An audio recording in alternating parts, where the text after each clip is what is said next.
अद्भुत दोस्ती। कभी कभी जिंदगी में ऐसी घटनाएं होती हैं जो हमें वाकई चौंका देती हैं। ये कहानी एक ऐसी ही अद्भुत घटना के बारे में है। एक छोटे से गांव में रहने वाला लड़का था जिसका नाम राहुल था। राहुल की उम्र लगभग 10 साल थी।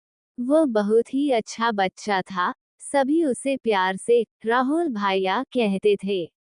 उसके परिवार में माता पिता के अलावा उसका एक अच्छा सा दोस्त भी था, जिसका नाम अनिल था।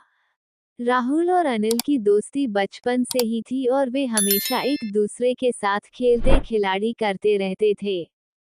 एक दिन गांव में एक मेला लगा था। यह मेला बच्चों के लिए विशेष रूप से आयोजित हो रहा था। राहुल और अनिल ने भी मेले में जाने का फैसला किया। उन्होंने अपने घर वालों को बता दिया और वे दोनों मेले की तरफ निकल पड़े। मेले में बच्चों के लिए बहुत सारे खिलौने और गेम्स थे। राहुल और अनिल ने उन सब में भाग लिया और मजे से खेलते रहे। फिर एक खेल में उन्हें एक साथ जुड़ना पड़ा।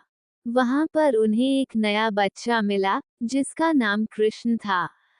कृष्ण भी बहुत ही खुश और खेलने में बहुत ही माहिर था। राहुल और अनिल ने कृष्ण के साथ मिलकर खेलना शुरू किया। वे तीनों का समय बहुत ही अच्छा गुजरा। कृष्ण की मासूमियत और उसकी खुशी ने राहुल और अनिल के दिलों में एक अलग सी जगह बना ली थी। वे तीनों अपने खेल खिलौनों से वापस घर लौटे, परंतु कृष्ण के बिना वे अधूरा महसूस कर रहे थे। अगले हफ्ते राहुल ने फिर से मेले में जाने की सोची। वो कृष्ण को भी बुलाने का फैसला किया। उसने अनिल को भी बता दिया। वे तीनों फिर से मेले पहुंचे। वहां पर वे कृष्ण से मिले। कृष्ण की आंखों में एक खुशी थी जो उसने राहुल और अनिल को देखकर महसूस की। मेले के बाद राहुल, अनिल और कृष्ण की दोस्ती और गहरी हो गई थी। वे तीनों रोज अपने स्कूल के बाद मिलने लगे। कृष्ण ने उनके लिए अपने खेलों को भी लाना शुरू कर दिया था। राहुल और अनिल भी कृष्ण के साथ बहुत खुश थे। इस प्रकार राहुल, अनिल और कृष्ण की अद्भुत दोस्ती बचपन से लेकर उनके बड़े होने तक बनी रही।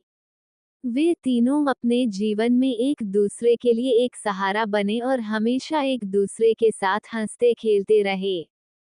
ये थी एक छोटी सी कहानी जिसमें दोस्ती और साझेदारी की मिसाल बताई गई है।